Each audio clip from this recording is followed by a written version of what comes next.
2 నాగసర్పాల నుంచి కాలకోట విషాన్ని సేకరించి భోజనంలో కలిపి అంత క్రితమే యువరాజు హరాదౌల్చే బలవంతంగా తినిపించారన్న వార్త తెలిసి స్థాణువుగా కూర్చుండిపోయింది ఇందుమతి. ఆ భోజనానంతరం హరాదౌల్ మరణవేదనని ఎవరూ గమనించరాదని, అతని భవన ప్రాంగణంలోకి చీమ కూడా దూరకూడదనే రాజాజ్ఞ వెలువడిందని కూడా ఆమెకు తెలిసింది. తనకు భోజనాన్ని ఏర్పాటు చేసిన చెలికత్తులు వెళ్ళిపోగానే ఇక నిరీక్షించలేకపోయింది ఇందుమతి. లేచి వెళ్లి తన మందిర ద్వారాన్ని లోపల నుంచి మూసేసి గబగబా హరాదౌల్ చూపిన సొరంగ మార్గం వైపు నడిచింది. హంసతూలికా తలపం కిందనున్న రాతి పలకను ఎత్తి లోనికి దిగాక తిరిగి ఆ మార్గాన్ని మూసేసి ఆ భూగర్భ రహస్య మార్గంలోని చీకట్లోకి వెర్రిగా పరుగు తీసిందామె. ఆ సొరంగంలోని ఎడమ చేతివైపు గోడను తాకుతూ పరుగు తీస్తున్న ఆమె చేతివేళ్లు కొట్టుకుపోయి రక్తసిక్తాలు కాసాగాయి. 10 నిమిషాల పరుగు ఆమెని హరాదౌల్ భవనానికి చేర్చింది. ఆ భవనాంతర్భాగంలో తన సైనాగారంలో నేలపై పడిపోయి దొర్లుతూ బాధతో గిలగిలా తన్నుకుంటూ నోట్నుంచి నొరగను కొక్కుతున్నాడు హరాదౌల్. అంతటి బాధని అనుభవిస్తూ కూడా తన కన్నీటి తెరలగుండా ఇందుమతిని చూసి అతని కళ్ళొకసారి వెలిగాయి. నా అంతిమ చూపులో నీ రూపం నిలిచిపోవాలనే ఆశతో ఇంకా మిగిలిన ఇందుమతి అంటున్న హరాదౌల్ గొంతు సరిగ్గా వినిపించడం లేదు. ఆలస్యం చేశావు ఇందుమతి. కొద్దిగా ముందుగా వచ్చుంటే ఇద్దరమూ కలిసి పారిపోయి ఒకేసారిగా ఆత్మార్పణం చేసుకున్నామన్న సంతృప్తి అయినా నాకు మిగిలేది. ఈ పరిస్థితుల్లో నేనే నీ దగ్గరకు వచ్చుంటే ఈ సమయానికల్లా జుజావర్ సింహుడి సైన్యం ఈ నా భవనాన్ని, అక్కడ నీ రాణివాసాన్ని నేలమట్టం చేసుండేది. అయినా కూడా నువ్వు ఏదో క్షణంలో వస్తావనే నమ్మకంతో ఎదురు చూస్తున్నాను. నువ్వు రాకపోతే ఈ మరణవేదన కన్నా నా ఆవేదనే అధికమై ఉండేది అంటూ ఆయాసంతో కొద్దిసేపు ఆగాడతను. హరాదౌల్ నోటిగుండా వినిపించిన ఆత్మార్పణం అనే పదాన్ని వినగానే తన తదుపరి కర్తవ్యమేమిటో ఇందుమతికి తెలిసిపోయింది. తన మరణానంతరం జుజావర్ సింహుడి ఆధీనంలో అతని రాణివాసంలో అత్యంత దుర్భతరమైన జీవితాన్ని గడపడం కన్నా ఆత్మార్పణమే మేలంటూ తనకో మార్గాన్ని చూపుతున్న తన ప్రేమికుడి హృదయ విదారక దృశ్యాన్ని, అతని దారుణ దయనీయ స్థితిని గమనిస్తున్న ఇందుమతి అంతరంగంలో తన ప్రమేయం లేకుండానే చచ్చిపోవాలనే తపన ఉధృతమై ఆమెలో ఉప్పెనలా విస్తరించసాగింది. ఇందుమతి మళ్లీ అతి కష్టంగా పిలిచాడు హరాదౌల్. మాట తడబడుతోంది. నోటి నుంచి చొంగ ప్రవాహం అధికమైపోయింది. ఇందుమతి అతను ఏదో చెప్పడం కోసం ప్రయత్నిస్తుండగా విని అర్థం చేసుకోవడం కోసం మోకాళ్లపై కూర్చుండిపోయి అతని నోటికి దగ్గరగా తలను వంచి కూర్చుంది ఇందుమతి. ప్రియా అని పిలిచే అర్హతకు అనర్హునయ్యాను ఇందుమతి. ఈ ప్రపంచంలో ప్రేమ సుఖంగా జీవించలేదు. ఈ ప్రేమికుల మధ్య ఎడబాటు అనే కఠోరానుభవం యుగ యుగాల నుంచి ఆనవాయితీగా కొనసాగుతూ వస్తోంది. ఈ మధ్యనే మొఘల్ యువరాజు సలీం ప్రియురాలు అనార్కలికి మరణదండన విధించబడిన విషయం నీకు తెలుసు. ఇప్పుడు మన విషయంలో కూడా అదే జరిగింది. కేవలం ఇక్కడ పాత్రలు మారాయి. ప్రేసికి బదులుగా ప్రేమికుడిక్కడ అంతిమయాత్ర చేస్తున్నాడు. మన పవిత్ర ప్రేమ కూడా విఫలమైపోయింది ఇందుమతి. వివిధ ప్రేమికుల జాబితాలో మన పేర్లు కూడా నమోదు కాబోతున్నాయి. చరిత్రలో మన ప్రేమ కూడా చరితార్థం కాబోతోంది అంటున్న హరాదౌలు కళ్ళు తేలిపోసాగాయి. అతన్ని ఆదుర్దాతో ఒళ్ళోకి తీసుకోబోయింది ఇందుమతి. కాని వెనక్కి జరిగిన తాచుపాములా ఎనలేని శక్తిని కొని తెచ్చుకుని ఆమెకు దూరంగా జరిగాడు హరాదౌల్. నన్ను తాకద్దిందుమతి. నువ్విప్పుడు నా మాతృస్థానంలో ఉన్నావని ఇదివరకే చెప్పాను. ఈ జన్మలో మనిద్దరం కలిసే యోగం లేదని, అది కేవలం మన పునర్జన్మలోనే సాధ్యపడుతుందని పూజ్య గురుదేవుల నుంచి వర్తమానం వచ్చింది. ఈ జన్మలో మన విషయంలో దేవీ కటాక్షం అలా ఉందని బాధపడుతూ నీకోసం ఇప్పుడు ఆయన బుందేలు బావి వద్ద ఎదురు చూస్తున్నారు. వెళ్ళు, వెంటనే వెళ్ళి ఆయన సమక్షంలో నీ నిర్ణయాన్ని ప్రకటించు. ఆయన అనుమతి ప్రకారం ప్రవర్తించు, ఆలస్యం చెయ్యొద్దు అంటూ మళ్లీ ఆగాడతను.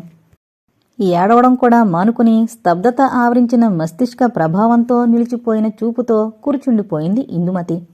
కాని ఆమె చెవులు మాత్రం పనిచేస్తూనే ఉన్నాయి. ఈ నా దుస్థితిలో నీ వెంట ఆ సొరంగ మార్గంలో అంత దూరము రాలేను ఇందుమతి. అదే సమయంలో ఈ భవనంలో అర్థంలేని నా మరణాన్ని ఆహ్వానించలేకపోతున్నాను. నాలో ఇక్కడ్నుంచి కదిలి వెళ్లగలిగే శక్తిని ప్రసాదించమని ఆ దేవుని ప్రార్థిస్తున్నాను. నా కోసం భవనం వెనకవైపు ఓ గుర్రాన్ని సిద్ధం చేయమంటూ నన్ను ప్రేమించే నమ్మకమైన ఓ సేవకుణ్ణి కోరాను. ఆ గుర్రాన్నెక్కి రామరాజు మందిరానికి వెళ్లాలనుకుంటున్నాను. ప్రాణాలు ఉండగానే అక్కడికి చేరి ఆ రామచంద్రమూర్తి పాదాల ముందు నిర్జీవుణ్ణవుతాను.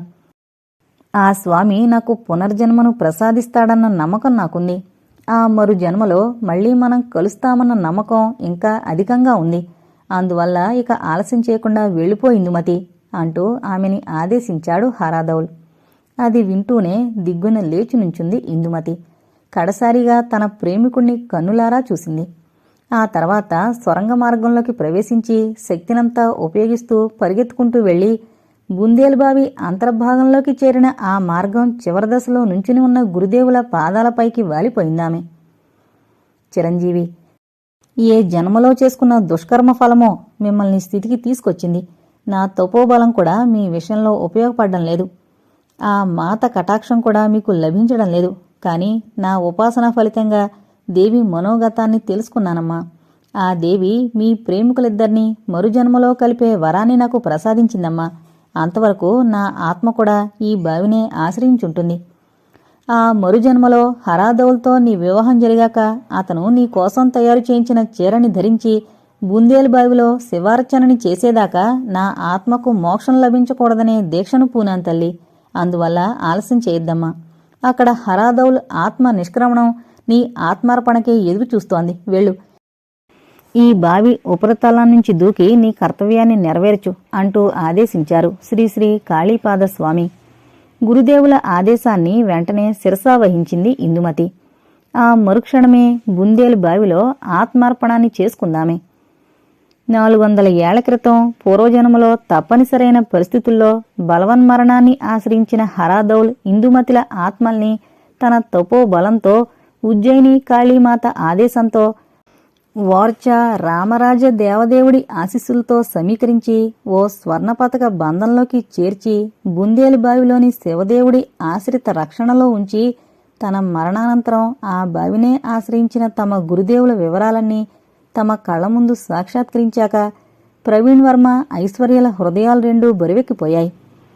ఐశ్వర్య ప్రవీణ్ వర్మలిద్దరూ గతజన్మ స్మృతుల్ని నెమరవేసుకుంటూ ఒకరి చేతుల్ని ఒకరు ఆప్యాయంగా పట్టుకున్నారు. శ్రీ రామరాజ దేవుడు, మాతా ఉజ్జయినీదేవి ఇరువురు ఎంతో కరుణామూర్తులైశ్వర్య. వారి ఆశీస్సులే మనకి పునర్జన్మని ప్రసాదించాయి అంటున్న ప్రవీణ్ వర్మ వంక సజల నేత్రాలతో చూసింది ఐశ్వర్య. అంతలోనే వారి గదిని తట్టాడు జియాజీరావు. లోనికొచ్చిన అతని వంక ప్రశ్నార్థకంగా చూశాడు ప్రవీణ్ వర్మ. భోపాల్ నుంచొచ్చిన ప్రత్యేక అన్వేషణా దళం శ్రీతేజ పుణ్యమా అంటూ పనిలేకుండా కూర్చుంది సార్. వారిని మీరు ఆదేశించినట్టుగా క్వీన్స్ సూటు అంతర్భాగంలో నుంచి బుందేలు బావికెళ్లే సొరంగ మార్గాన్ని కనిపెట్టమని, ఇందుమతి చీర స్వర్ణపేటికను బయటకు తీయమని అడిగాను. కానీ వారు మీ నుంచి మరికొన్ని వివరాలను కోరుతున్నారు. ఓసారి లాంజ్లోకొస్తారా అంటున్న జియాజీరావు వంక చూస్తూ వెంటనే లేచి నుంచున్నాడు ప్రవీణ్ వర్మ. వస్తానేశ్వర్య, నువ్వు వెంటనే నా గదికి మారిపోవలసుంటుంది. మరో అరగంటలో ఈ క్వీన్స్ సూట్ నేలని బద్దలు కొట్టబోతున్నారు అంటున్న ప్రవీణ్ వర్మ వంక కంగారుగా చూసింది ఐశ్వర్య. మరేం పర్వాలేదు, గదిని ఖాళీ చేయడం నువ్వు తాపీగానే కొనసాగించు. అంతవరకు వారు ఆగిపోయేలా చూసే బాధ్యత నాది అంటూ అక్కడి నుంచి కదిలి వెళ్లాడు ప్రవీణ్ వర్మ. అతను అలా వెళ్లాడో లేదో ఆ గదిలోకి ప్రవేశించింది రూపమతి. ఆమె కళ్ళలోని కొత్త వెలుగుల్ని వింతగా చూసింది ఐశ్వర్య. ఏంటి, ఏమైపోయావ్ అంటున్న ఆమె గుండెల్లో సిగ్గుపడుతున్నట్టుగా తలని దాచుకుంది రూపమతి. శ్రీతేజకి బుల్లెట్ గాయమైంది తెలుసా ఐశ్వర్య అంటున్న రూపమతి కంఠాన్ని వింటూనే త్రుళ్ళిపడింది ఐశ్వర్య. శ్రీతేజ, అతనెక్కడికెందుకొచ్చాడు అంటున్న ఆమెకి వివరాలన్నీ తెలియజేసింది రూపమతి. అయితే ఇప్పుడు అతనెలా ఉన్నాడు అంటూ రూపమతి వంక ఆందోళనగా చూసింది ఐశ్వర్య. పర్వాలేదు ఐశ్వర్య, అతనిప్పుడు బాగానే కోలుకుంటున్నాడు. ఉదయం నుంచి అతన్ని ఒక్క క్షణం కూడా వదలలేదు. అతనికి కావలసిన సదుపాయాలన్నింటినీ నేనే స్వయంగా ఏర్పాటు చేశాను అంది రూపమతి. రూపమతి కళ్ళల్లో ప్రజ్వరిల్లుతున్న కాంతిని చూస్తూనే విషయాన్ని ఆకలింపు చేసుకోగలిగింది ఐశ్వర్య. శ్రీతేజని రూపమతి మనసారా ప్రేమిస్తోందన్న విషయం తేలిగ్గానే తెలిసిపోతోంది. కనీసం వారి ప్రేమనైనా ఫలప్రదం చేయాలనే ఓ నిర్ణయాన్ని ఆ క్షణంలోనే తీసుకుంది ఐశ్వర్య. జియాజీరావు తన వెంట ప్రవీణ్ వర్మని లాంజ్లోకి తీసుకువెళ్లాక అక్కడున్న స్పెషల్ పోలీసులు అతనితో మాట్లాడుతుండగా మెల్లగా ఆ ప్రదేశం నుంచి తప్పుకున్నాడు. అతని అంతరంగం రూపమతిని ఒకసారి చూడాలని ఆరాటపడుతోంది. గబగబా ఆమెకే ఏర్పాటు చేసిన గదివైపు నడిచాడతను. ఆ గదిలోనే భవానీప్రసాద్, హైమావతి ఉంటారన్న విషయం మార్గమధ్యంలోనే గుర్తుకొచ్చిందతనికి. ఆ విషయం జ్ఞాపకం రాగానే అదే వేగంతో వెనక్కి తిరిగి రిసెప్షన్ కౌంటర్ దగ్గరికెళ్లి భవానీప్రసాద్ పేరిట మరో గదిని బుక్ చేశాడు. ఆ విషయాన్ని భవానీప్రసాద్తో చెప్పాలనుకున్నాడు జియాజీరావు. అయితే ఈలోగానే రూపమతి అంతకుముందే ఐశ్వర్య గదికి వెళ్ళిందన్న విషయాన్ని తను ఊహించుకోలేకపోయాడు. తాను ఐశ్వర్య గది నుంచి వచ్చేసి చాలా సమయం గడిచిపోవడంతో అంతసేపు పెళ్లికాని వారిద్దరినీ అలా ఉండనీయడం భవానీప్రసాద్కు సబబుగా తోచలేదు. అందువల్ల జియాజీరావు రూపమతిని చూడ్డం కోసం వచ్చేలోగా భవానీప్రసాద్ కూడా అక్కడ్నుంచి వెళ్ళిపోవడంతో ఆ గదిలో ఒంటరిగా మిగిలిపోయింది హైమావతి. తలుపు తట్టగానే తెరుచుకున్న ద్వారంలో నుంచునున్న ఆమెను చూసి ఓ క్షణం వణికిపోయాడు జియాజీరావు. తన జీవితంతో ఓ ఆటాడుకున్న ఆ వ్యక్తిని అంత దాపులో మరీ ఎదురుగా చూసేసరికి హైమావతి శరీరం కూడా జలదరించింది. ఇద్దరి మధ్య మాటలు కరువైపోయి ఓ 2 నిమిషాలు అక్కడ మౌనం రాజ్యమేలింది. చివరకు జియాజీరావే తన కంఠాన్ని సవరించుకున్నాడు. రూపా రూపా అంటూ అతని గొంతు తడబడసాగింది. అతని గొంతులోని తడబాటుని తన కూతురు జీవితగానంలో ఓ అపశృతిగా తలపోసింది హైమావతి. వెంటనే ఆమెలో అంత క్రితం చోటు చేసుకున్న భయం కాస్త మళ్లీ తలెత్తి ఆమెని తలకిందులు చేసింది. జియాజీరావు తన కూతురు రూపమతిని శారీరకంగా కోరుకుంటున్నాడా అంటూ తనకు హైదరాబాదులో కలిగిన విపరీత సందేహమే ఇప్పుడామెని మళ్లీ వెంటాడసాగింది. ఆ రోజు జియాజీరావు విషయంలో ఆ ఆలోచన కలగ్గానే తను కెవ్వుమంటూ అప్రయత్నంగానే అరిచిన విషయం కూడా ఆమెకి వెంటనే జ్ఞాపకం వచ్చింది. ఏం జరిగింది హైమా అంటూ అప్పుడు ఆదుర్దాగా తనని ప్రశ్నిస్తున్న భవానీప్రసాద్ రూపం కూడా ఆమె కళ్ల ముందు ఇప్పుడు మళ్లీ కదలాడసాగింది. ఒకవేళ అదే జరగబోతుంటే తానిప్పుడు జియాజీరావు ప్రయత్నానికి అడ్డుపుల్లను వేయాలి. అతని నీడ కూడా రూపమతి పైన పడకూడదు. తల్లి జీవితాన్ని దోచుకున్న జియాజీరావే తన కన్న తండ్రి అనే విషయం తను బ్రతికుండగా రూపమతికి తెలియకూడదు. అందుకే తనిప్పుడు జియాజీరావుని హెచ్చరించాలి. ఇలా అతనితో ఒంటరిగా మాట్లాడగలిగే అవకాశం మళ్లీ రాకపోవచ్చనే ఆదుర్ద కూడా ఆమెని ఆవేశించసాగింది. ఆ కారణంగానే పక్కకు తప్పుకుంది హైమావతి. రండి, లోనుకొచ్చి కూర్చోండి అంటూ తనని ఆహ్వానిస్తున్న హైమావతిని చూస్తూనే జియాజీరావు నయనాలు అశ్రుపూరితాలయ్యాయి. అమాయకంగా ఎంతో పవిత్రంగా కనిపిస్తున్న ఆమెకి తాను చేసిన అన్యాయం గుర్తుకొచ్చి అతని గుండెలు ముక్కలైపోతున్న వాడిలా తలకిందులవసాగాడతను. ఆ గదిలో ఉన్న ఫ్రిడ్జ్లో నుంచి గ్లాసులోకి మంచినీళ్లు వంచసాగింది హైమావతి. ఆమెని కొద్ది దూరంగా చూస్తూ ధైర్యాన్ని కొని తెచ్చుకున్నాడు జియాజీరావు. నన్ను క్షమించగలవా హైమావతి? జియాజీరావు గొంతుని వింటూనే త్రుళ్ళిపడిందామె. ఆమె చేతిలోని నీళ్ల సీసా, గాజు గ్లాసు రెండూ కూడా కింద పడిపోయి బద్దలైపోయాయి. ఆ గాజు ముక్కల వంక చాలాసేపు చూస్తూ నిలబడి అతని వంక తిరిగింది హైమావతి. ఆమె ఏం చెబుతుందో తెలియక భయంతో బిక్కముఖం వేసుకుని నిలబడిపోయాడతను. బడబాననంలాంటి దావాగ్నిని కూడా అరికట్టచ్చు, ఆర్పివేయచ్చు. కాని బద్దలైన ఆ గాజు ముక్కల్ని అతికించగలమా జియాజీరావు? హైమావతి ప్రశ్న అతని చెవుల్లో బాంబులా పేలింది. సమాధానం ఏం చెప్పాలో తోచక ఉక్కిరిబిక్కిరవుతూ వెర్రిమొహం వేసుకుని నిలబడున్న జియాజీరావు వంక చూస్తూ ఓసారి పేలవంగా నవ్విందామె. ఈ గాజు ముక్కలే బ్రతుకు విషయంలో సరైన జవాబుని చెప్పగలవు జియాజీరావు. ఇంతవరకు నేను అక్షరం ముక్కను కూడా నేర్చుకోలేదు. కాని జీవితం నేర్పిన పాఠాలలో గుడ్డివాడు చదవగలిగే లోతు అక్షరాల లిపిలా నాకు ఈ గాజు ముక్కలే కాస్త జ్ఞానోదయాన్ని కలగజేశాయి అంటూ ఓ క్షణం తలెత్తి సూటిగా జియాజీరావు వంక చూసింది హైమావతి. ఆమె వంక చూడలేక తలను పక్కకు తిప్పుకున్నాడు. ఆ రోజు నా భర్త బ్రతుకున్నప్పుడు, నీవా అర్ధరాత్రి నా ఇంట్లోకి ప్రవేశించినప్పుడు మా ఇంట్లోని లాంతరకున్న గ్లాసు పగిలుండకపోతే ఆ ఇంట్లో వెలుగు నిల్చుండేది. ఆ లాంతరు దీపం ఆరిపోవడంతో నువ్వు నా ఇంట ప్రవేశించి నా జీవిత దీపాన్ని ఆర్పేశావు. నా నుదుట సింధూరకాంతి, నాలోని జీవకాంతి ఆ క్షణంలోనే ఆరిపోయింది. అందుకు బాధ్యుడైన నిన్ను నేను క్షమించగలనా జియాజీరావు? అపరకాళిలా ఆవేశంతో ప్రశ్నిస్తోన్న ఆమెకెదురుగా నిలబడ్డమే అతనికి అతి కష్టంగా తోచింది. నువ్వలా అమాయకుళ్లా భయస్తుళ్లా నిలబడి నటించడాన్ని నేను భరించలేకపోతున్నాను. అలాగే నువ్వు నా కూతురి జీవితంతో చెలగాటమాడ్డాన్ని కూడా నేను సహించలేకపోతున్నా అంటున్న హైమావతి వంక ఈసారి నిజంగానే అమాయకంగా చూస్తూ భయపడిపోయాడు జియాజీరావు. నేనా? రూపమతి జీవితంతో నేను చెలగాటమాడుతున్నానా అంటున్న అతని గొంతు కాస్త తడబడిపోయింది. అవును, నువ్వు దాని జీవితంతో ఆటలాడాలనే ప్రయత్నం చేస్తున్నావు. నాలాగే దాని జీవితంలోనూ చీకటిని నింపాలనుకుంటున్నావు. ఇంకా రూప ఓ పసిమొగ్గ స్థాయి నుంచి ఎదగలేదు. అలాంటి చంటిదానిపైన కూడా మరులుగొంటున్న నిన్ను ఏ దేవుడూ క్షమించలేడు అంటూ ఆవేశంతో ఊగిపోయింది హైమావతి. స్టాప్ ఇట్ అంటూ బిగ్గరగా అరిచాడతను. ఆ అరుపుని వింటూ కూడా తొణక్కుండా అతని వంక ఇంకా సూటిగానే చూస్తూ నిలబడింది హైమావతి. రూపమతి నా కూతురని నాకు తెలుసు హైమావతి. ఆమెని మొదటిసారిగా చూసినప్పుడే నా గుండెల్లో కలవరం ముంచుకొచ్చింది. ఆ పాపపైన వాత్సల్యమే నన్ను హైదరాబాదుకు మీ ఇంటికి లాక్కొచ్చింది. కన్న కూతురన్న మమకారంతోనే ఆ పిల్ల కనుమరుగైతే చాలు భరించలేని స్థితికి చేరుకున్నాను. అలాంటి నాకు ఆ చంటిదాంతో సంబంధాన్ని ముడివేస్తున్నావా హైమావతి? నువ్వేం కన్న తల్లివి? జియాజీరావు ప్రశ్న హైమావతికి శూలంలా తగిలింది.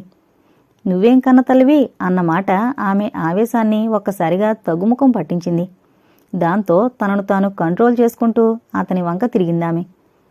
రూపమతి విషయాన్ని నువ్వు గుర్తించగలిగినందుకు నాకెంతో సంతోషంగా ఉంది.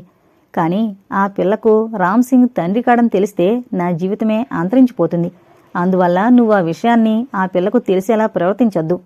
నా జీవితం ఎటూ నాశనం అయిపోయింది. నా కాళ్ల ముందే నా పిల్ల బ్రతుకు కూడా బద్దలు కావడం నాకిష్టం లేదు. నీ వల్ల నా బ్రతుకెలాగో పాడైపోయింది. కానీ మళ్లీ నీ చేతులతోనే నా కూతురి జీవితం కూడా చెదిరిపోవడం నేను భరించలేను. అందువల్ల రూపమతి దరిదాపుల్లో కూడా నువ్వు రాకూడదు. శాసిస్తున్నట్లుగా పలుకుతోన్న హైమావతికి ఎదురుగా నిలిచి మరో మాటని తన నోట్నుంచి వెలువడనీయలేకపోయాడు జియాజీరావు. మౌనంగా నిలబడిపోయిన అతని వంక తీక్షణంగా చూస్తూ లేచి నిలబడింది హైమావతి. ఇంత చెప్పినా కూడా రూపమతిపైన ఆశల్ని వదులుకోలేకపోతోందా నీ మనసు? ఎంతటి దుర్మార్గుడు నువ్వు జియాజీరావు! కన్న కూతురని చెప్పినా కూడా ఆ పిల్లనే వెంటాడుతున్న నీలోని శత్రువుని నేనెలా పారదోలాలా నాకు తెలిసి రావడం లేదు అంటూ తలని బాదుకోసాగింది. హైమావతి, చాలించు. రూపమతిని కన్న కూతురిగా ప్రేమిస్తున్నానన్నా నువ్వు తప్పుగా భావిస్తున్నావు. కానీ నీ అంతరంగం నాకు అర్థమైంది. నా కూతురని చెప్పుకోలేని ఈ దయనీయ పరిస్థితుల్లో ఆమె చుట్టూ తిరిగితే లోకం కాకులే కూస్తుందనే నీ భయం నాకు అర్థమైంది. కానీ నేను ఒకప్పుడు నీకు ద్రోహం చేసి ఉండొచ్చు. అప్పటినుంచి పశ్చాత్తాపంతో నా మనసు బాధపడుతూనే ఉంది. అయితే ఆ విషయంలో నిన్ను నమ్మించేందుకు నేను అసక్తుణ్ణి. కానీ రూపమతికి మాత్రం నేను తండ్రిననే విషయాన్ని ఈ బొందిలో ప్రాణం ఉండగా తెలియనీయను. ఆ విషయంలో నేను నీకు అభయమిస్తున్నాను అంటూ లేచి నిలబడ్డాడు జియాజీరావు. అతనిలో నిజాయితీని చదవగలిగింది హైమావతి. ఆ కారణంగా తన మానవతా విలువని ప్రదర్శించిందామె. మా ఐశ్వర్యకు మీ ప్రవీణ్ వర్మతో ఎలాగూ పెళ్లి జరగబోతోంది. అతనితో సంబంధం ఉన్న మీకు మా ఇంటికి రాకపోకలు తప్పవు. అలా వచ్చినప్పుడు రూపమతిని మీరు పరామర్శిస్తానంటే నాకేం అభ్యంతరం లేదు. ఇక మీరు వెళ్ళొచ్చు. రూపమతి విషయంలో ఆమె వెలుబుచ్చిన ఉదారత్వాన్ని ఊహించగానే జియాజీరావు కళ్ళు చెమర్చాయి.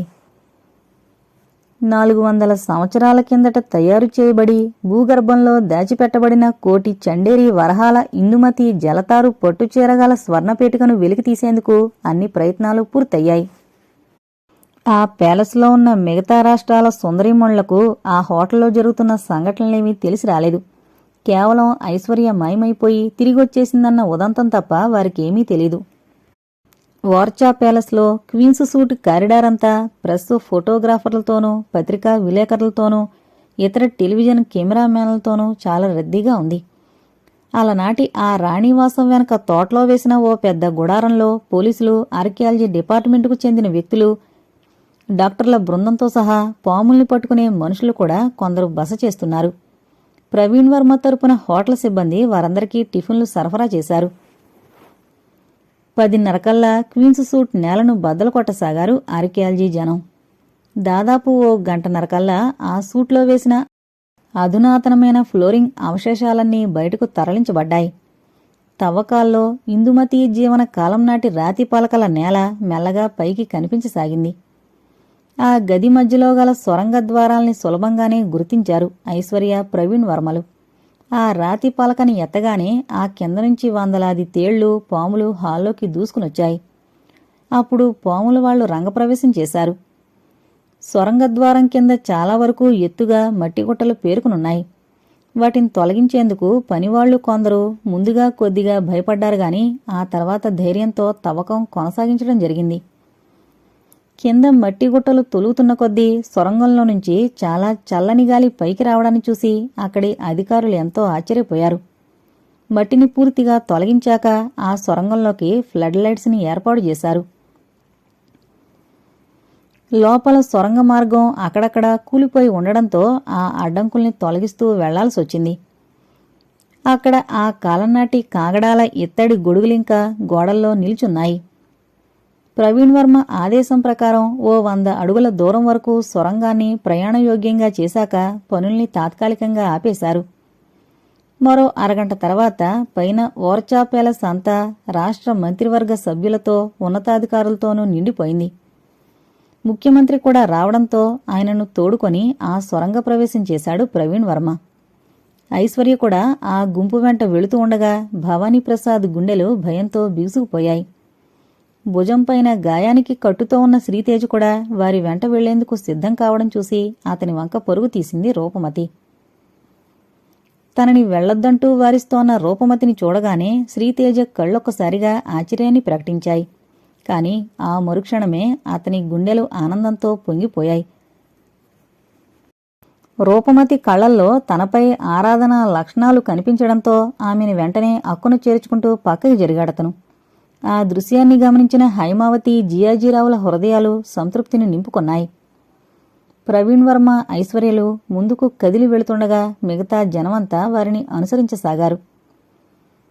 ఓసారి ఆగిపోయి చుట్టూ చూసిన ప్రవీణ్ వర్మకు ఇందుమతి చీర భద్రస్థానం విషయంలో సందేహం కలిగింది. ఆ కారణంగా వెనక్కి తిరిగి సొరంగ మార్గం నుంచి అడుగుల్ని లెక్కవేస్తూ వెనుతిరిగాడు. కాని అతను వచ్చేలోగా తన జ్ఞాపక బలం వల్ల ఓ చోట ఆగిపోయి పనివాళ్లతో సొరంగం గోడలోని రాతి పలకాన్ని కదిలింపజేస్తోంది ఐశ్వర్య. ఆర్కియాలజీ డిపార్ట్మెంటుకు చెందిన ఓ వ్యక్తి ఆ కన్నంగుండా లోనికి వెళ్లి స్వర్ణపేటికను బయటకు తెచ్చాడు. ఆ పెట్టెని తన చేతులతో స్వయంగా ముఖ్యమంత్రికి అందించాడు ప్రవీణ్ వర్మ. ఆ తర్వాత అంతా కలిసి క్వీన్స్ సూట్ నుంచి బయటపడిపోయి ఓర్చా ప్యాలెస్ హోటల్ లాంజ్ వైపు నడిచారు. మర్నాటి సాయంకాలం ఖజురహో చారిత్రక స్థలం పర్యాటకులతోనూ అందాల పోటీ ఫైనల్స్ని చూడాలనుకుని వచ్చిన వారితోనూ చాలా సందడిగా, ఎంతో హడావిడిగా ఉంది. ఖజురహో పట్టణ మార్గాలన్నీ కూడా రంగురంగుల జెండాలతో, దీపాల వరసలతో అందాల్ని చిందిస్తున్నాయి. విశాలమైన వేదికను కూడా ప్రత్యేకమైన రీతిలో తయారు చేశారు. అంతటి జన సందోహంలోనూ నిశ్శబ్దం తాండవిస్తోంది. సాయంకాలం 7ంటికి మిస్ చండేరి ఇండియా పోటీల ఫైనల్స్ ప్రారంభమవుతున్నాయన్న అనౌన్స్ వినిపించగానే ఆకాశంలో హెలికాప్టర్ల ధ్వనులు వినిపించాయి.